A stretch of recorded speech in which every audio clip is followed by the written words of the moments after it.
The Hoover Dam wasn't built in a day, and the GMC Sierra lineup wasn't built overnight. Like every American achievement, building the Sierra 1500 Heavy Duty and EV was the result of dedication, a dedication to mastering the art of engineering. That's what this country has done for 250 years and what GMC has done for over 100. We are professional grade. Visit GMC.com to learn more. Assembled in Flint and Hamtramck, Michigan and Fort Wayne, Indiana of U.S. and globally sourced parts. A science story, huh?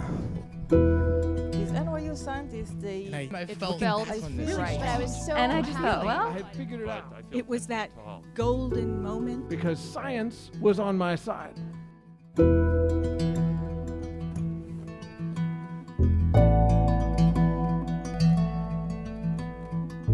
Hey everyone, welcome to The Story Clutter, where true personal stories about science help us to discover how weird and wonderful it is to exist in this world and be human. I'm your host, Misha Gajewski, and happy Pride Month. In today's episode, we're celebrating Pride by sharing stories about how science helped people come out. Fun fact, science also helped me come out, but that's a story for another time. Anyway, our first story is from comedian and speculative fiction writer Parker Sublette.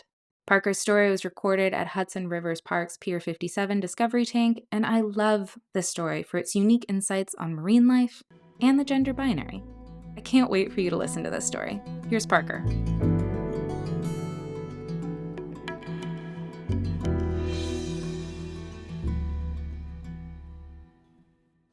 In Long Beach, California, there lives a twin to one of the most iconic mammals of New York City. I am, of course, talking about the mottled blue whale that hangs in the Museum of Natural History. The one in Long Beach is at the Aquarium of the Pacific, and it isn't as grand. It's a little bit more beat up than the one in New York, and it hangs in the entry hall. Its downward tail frozen in a flick pointing at this floor-to-ceiling display tank where you can find any number of fish and wildlife native to the California coast. Garibaldi, flounder, leopard sharks, and the sea bass.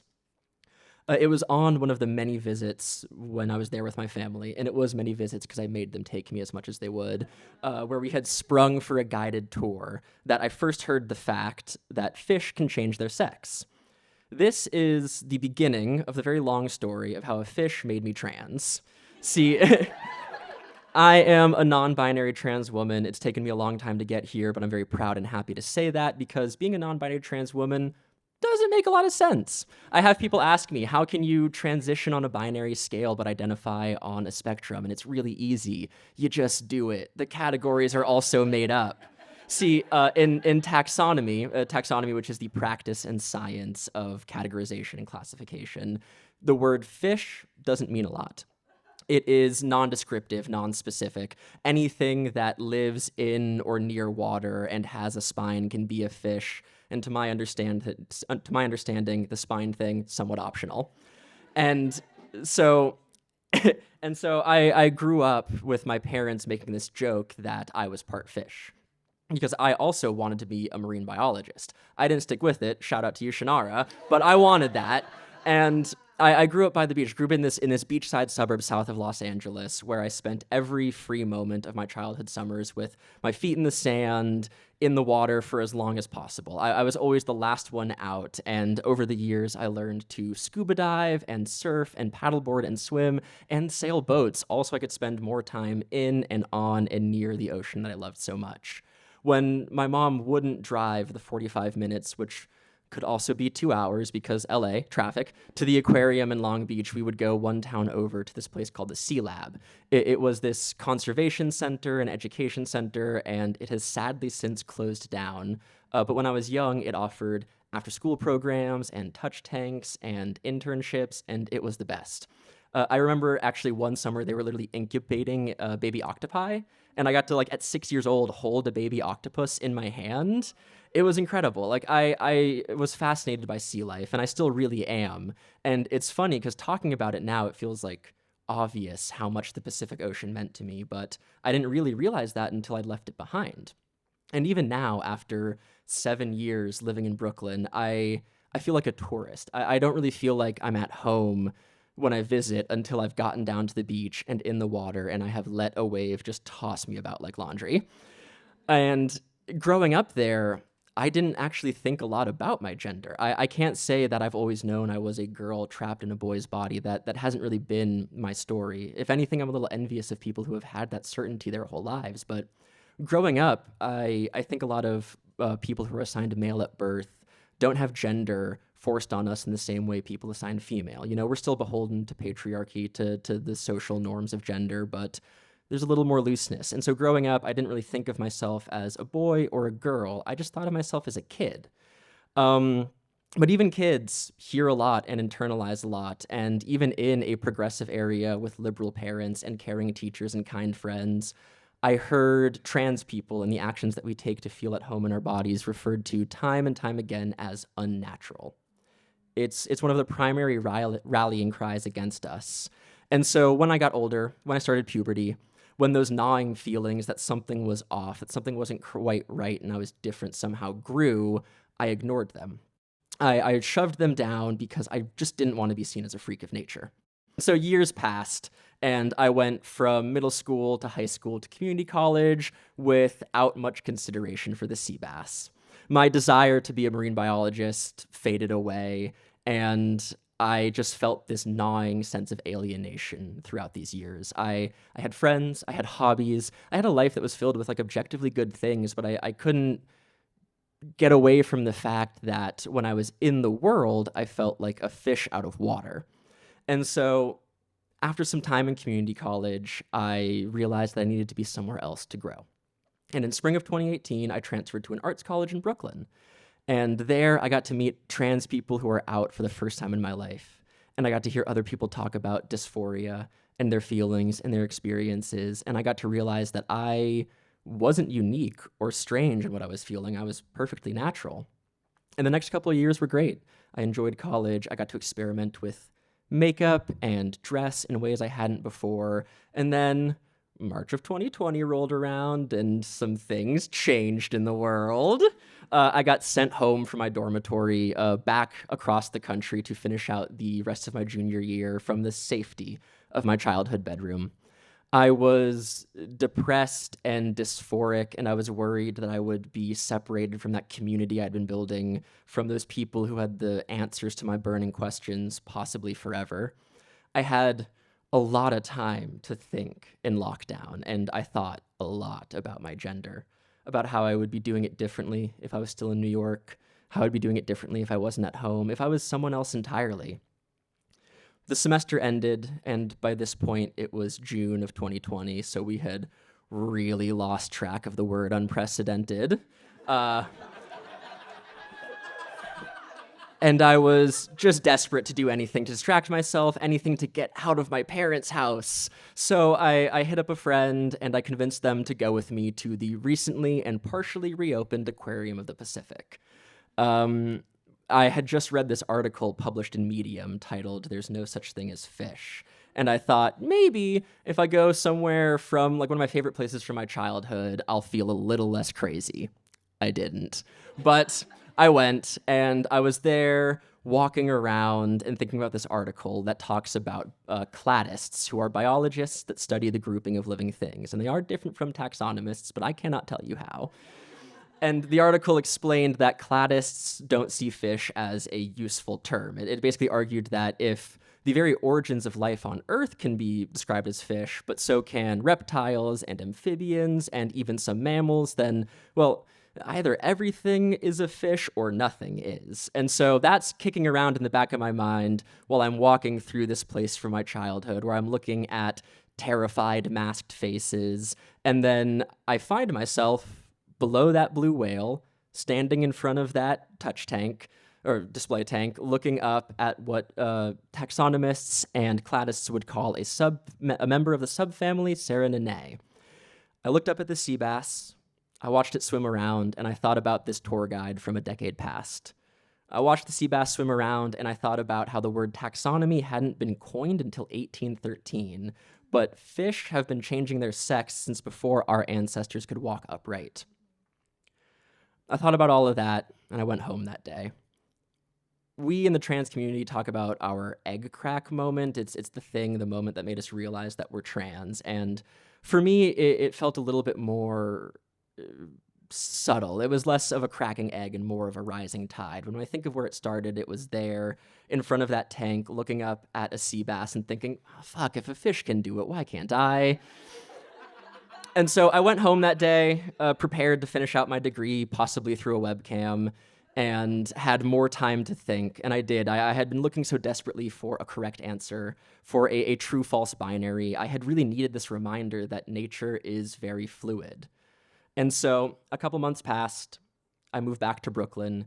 I finished out my degree, and I entered the working world. And it was once I entered the workforce and realized how stringently gendered the professional world can be that I started seeking out hormone replacement therapy. It was a little bit longer, because at first it was just to try it out, you know. And then it was a little bit longer before I started allowing myself to identify differently, to ask the same of other people around me. This past Christmas, which is almost 5 years after I was reminded of the beautiful fluidity of the sea bass, I came out to my family as trans. Their response has been confused, but largely supportive, and I feel very grateful for that. But I knew that there was something else I needed acceptance from to really feel at home. And so after I told my family, I got in my car, drove down to the beach, and kicked my shoes off and sprinted for the water. That was the first day I've ever worn a bra to the beach. And as I tell you the story, it has been 1 year, 10 months, and 15 days that I've been on estrogen. Every week and every month brings currents of change into my life, and I really can't tell you who I'll be in another 1 year, 10 months, and 15 days, but I know that the Pacific Ocean will welcome her then as it welcomed me this winter, which is to say, like a fish. Impossible to categorize and perfectly, naturally at home. Thank you.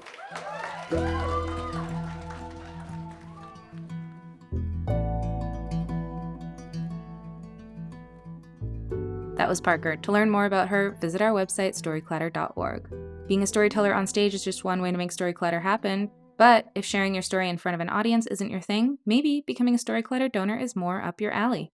Right now, the voices of scientists and science communicators need to be heard more than ever.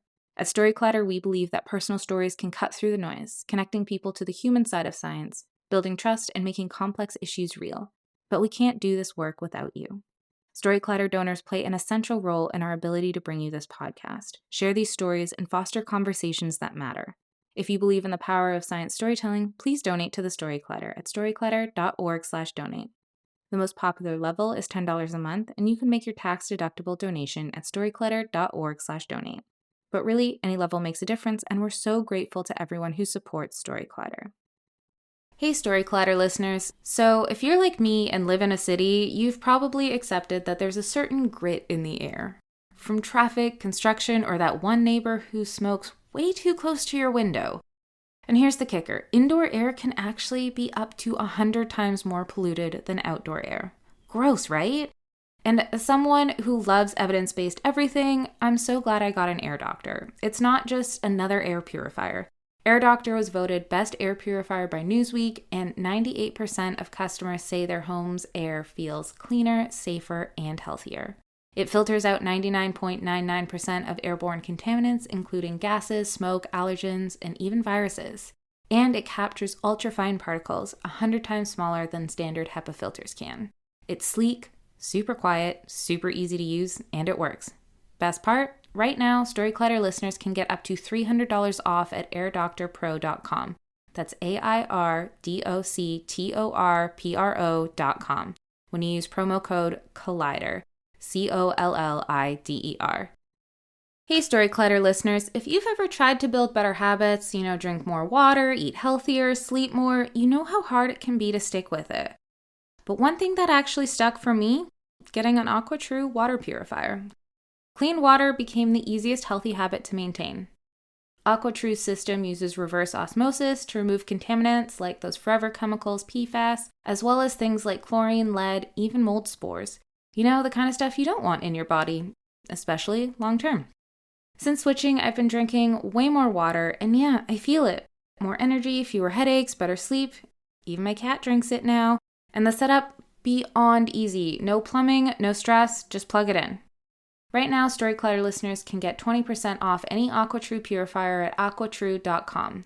That's AQUATRU.com when you use promo code Collider, COLLIDER, at checkout. Our next story comes from businessman and scientist Garret Glinka.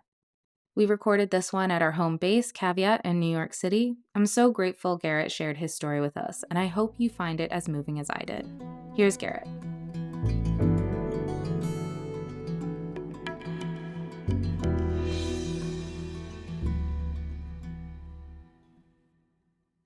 The first time I remember hearing the word, I was in 5th grade. My parents told me its definition in the conventional sense meant happy.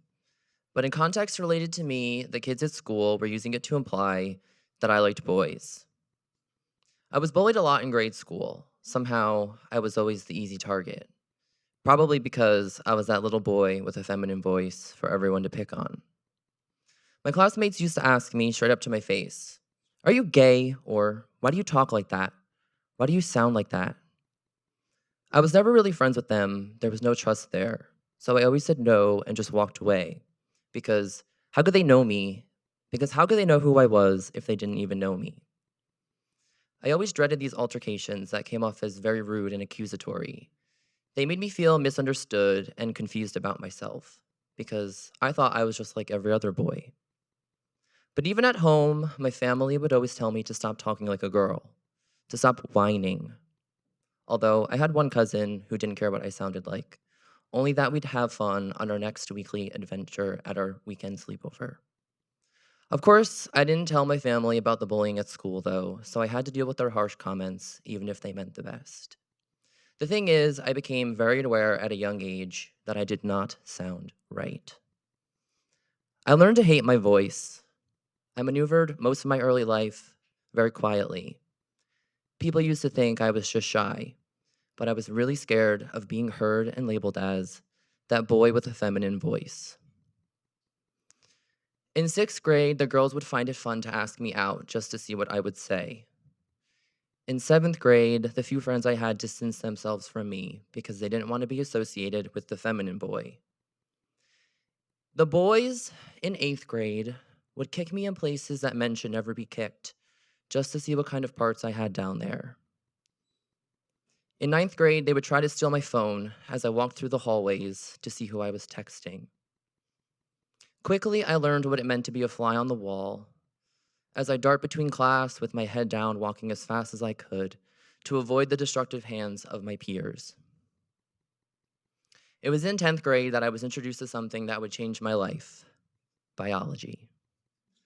There was something about biology that just clicked with me, like we were best friends since birth. I loved learning about the study of life, and I easily retained a lot of its facts. I think it was the vast expanse of topics, ever changing in class, always keeping me intrigued. Plants, cellular respiration, genetics, evolution, all rewiring my brain. I had biology, first period, and that early in the morning, nobody wanted to participate. "What's the powerhouse of the cell?" Nobody would answer. My teacher, Miss Kofinas, realized that I was the one that would most likely know the answer when she was making a cold call. She'd look at me and say, "Garret?" Terrified. I'd mumble under my breath as low as I could. How dare she put me in the spotlight and expect me to talk? I'd have to repeat a couple bit louder. Mitochondria.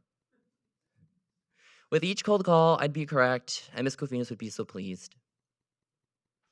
Speaking up in class was still scary, despite these fleeting moments of joy and me being correct.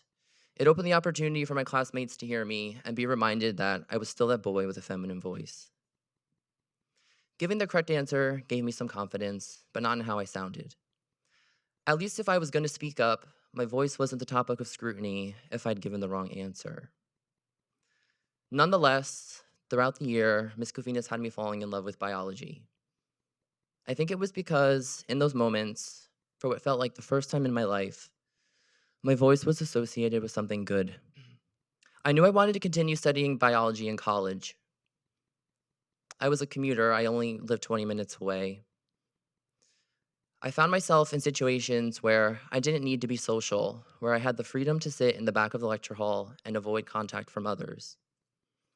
I did most of my ruminating between classes, strutting down the sidewalk to Lady Gaga's Art Pop playing in my headphones, overanalyzing every past bully attack, present form of self-expression, and future conversation that I could imagine, with fashion's lyrics playing in the back of my head. Looking good and feeling fine. I mostly thought about who the first person I'd come out to would be, how my few best girlfriends from high school would react, how my family would take it, how to accept that this is the person that I am, and if I'd ever find happiness in it all. In college, I was around a lot of other students. However, I didn't find myself in their crossfire. So day by day, I pushed my self-expression, all the while still blending in. Nobody was saying anything bad. So piece by piece, I learned a little bit more about myself without the outside influences of others' voices. 4 years is a long time to live in your own head. I spent it as what most people might call lonely. However, I look at that time as me finding my greatest quality, my independence. I didn't realize it, but I was setting up these safe spaces for me to trauma sort through my dark childhood. I learned not to care what other people thought about me if they didn't know me, and that I could find happiness just sitting by myself in the library. And my relationship with my internal voice turned into a journey where I could accept pieces of myself on my own terms. After college, I job searched for what felt like an eternity, just begging the universe to give me one person who believed in me. I started to spiral, thinking that I'd never be able to prove myself good enough at any company. I did all this work on self-growth, and there was no validation. And I started to question whether or not I could believe in the stronger person I thought I had become. I was lucky enough to meet my first lab supervisor, Cynthia. It wasn't ideal, but I took a job working on the night shift at a biotech processing lab that processed biological samples for big pharma research. I found it easy to give 110% in my tasks every day because the work was so cool, it gave me purpose, and it affected patients on a clinical level. I found it surprising when my day shift coworkers went out of their way to genuinely get to know me, who didn't judge me. And that was when I realized that I needed to give people a second chance, that maybe my coworkers aren't as cruel as my classmates. I'll never forget this conversation I had one day with my coworker Donna, about 6 months of me at the lab. Miss Donna was about 60 years old. She was sweet, loud, spunky, always sang at her lab bench, and would beat you up if you squeaked styrofoam around her. She said to me while I was scanning my blood samples for processing one day, "Garret, I bet you were so popular in high school." I looked at her and said, "Miss Donna, you have never been more wrong in your entire life." But later that night, I started thinking, what does Miss Donna see in me that would made her think that I was so popular in high school? Because everybody has this image of a popular kid in their head. Confident, charismatic, outgoing, cool, trendy. And in my head, I was none of those things. Me living my life day to day was good enough for other people I was meeting. Why wasn't it good enough for me? I reflected back over the course of several months, these interactions with some coworkers, and realized that maybe I had just been stuck in a mindset of people telling me that I was less than for so long that I didn't realize the type of person I was becoming. My boss called me into his office one evening during the peak of the COVID pandemic. I thought it was just another routine night shift check-in for daily operations. However, he asked me if I would travel to Minnesota to help train 24 technicians at the new lab we were opening there. Me? A traveling scientist? I was blindsided. But being given that opportunity only showed me that I could trust in my authentic self, and it gave me this new sense of confidence. And I started to realize that I am that popular kid. I went on in that company for almost 6 years, spearheading new client projects, leading a large team of technicians, and helping establish 5 labs internationally. Each opportunity only further validating that I could believe and trust in my authentic self. It's ironic growing up being told who you are, and nonetheless by others who don't even know who they are yet. They tried to give me a voice before they even found their own. I went from a little boy who was too afraid to talk to an international lead scientist, to a proud gay man that can stand on a stage in New York City and share his story with you. I had to get out of a world where everybody else's voices push me down. I've come to hear my authentic self, and living it day to day has become my life's work. Science isn't just something that I do for my career. Science isn't just something that I do to make a living. Science has given me a second chance at figuring out who I am, at loving myself. Science has given me my voice. Thank you.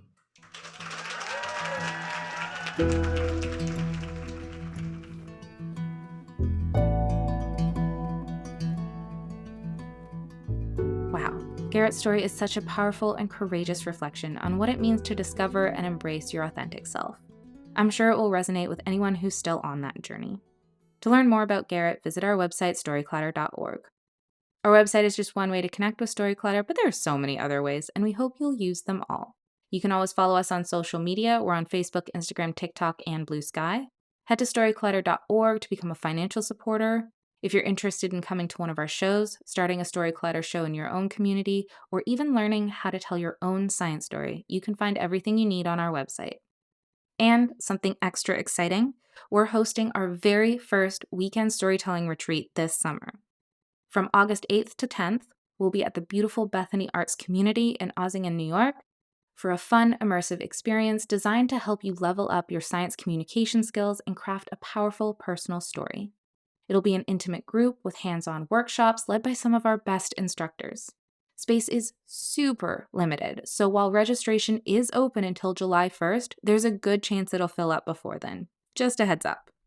This podcast is produced by me, Misha Gajewski, along with Jen Chen, Nikisha Roberts-Washington, and Aaron Barker, Executive Director and co-founder of The Storyclatter.